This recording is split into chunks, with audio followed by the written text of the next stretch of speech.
FBK27C unboxing. মতো এই কিবোর্ডটাকে type C থেকে ইউএসবি মাধ্যমে এটাকে চার্জ দিতে হবে। এই যে কেবল এই হলো আপনার সম্পূর্ণ ব্লুটুথ কিবোর্ড। আবার দেখেন আমি যে টাইপ সি যেটা কেবল দেখেছিলাম টাইপ সি থেকে ইউএসবি, এই টাইপ সি বোর্ড এখানে লাইন দিয়ে এটাকে চার্জ করতে হবে। যেমন আমরা ফোনে যেমন চার্জ দেয়, ফোনে চার্জ শেষ হয়ে গেলে একদম সেম আপনাকে এখানে টাইপ সি দিয়ে এই যে এই কিবোর্ডটাকে পাওয়ার দিতে হবে। আবার দেখেন কিবোর্ডটা একদম স্লিম। এটা হলো এফোটেক ব্র্যান্ডের ব্লুটুথ কিবোর্ড। আবার দেখেন এখানে ডঙ্গল দেওয়া আছে, আপনার চাইলে এটা ডঙ্গলের মাধ্যমে ইউজ করতে পারেন। এই যে কিবোর্ডের ডিভাইস দেওয়া আছে, আপনার চাইলে ডিভাইস ইউজ করতে পারেন অথবা ব্লুটুথ মাধ্যমে আপনারা ইউজ করতে পারেন।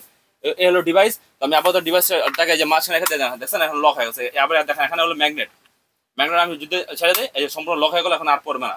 এই হলো ডিভাইসটাকে।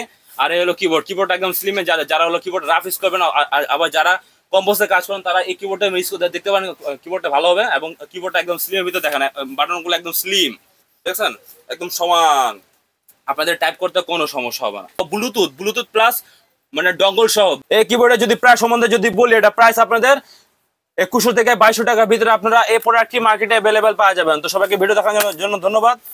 আসসালামু আলাইকুম।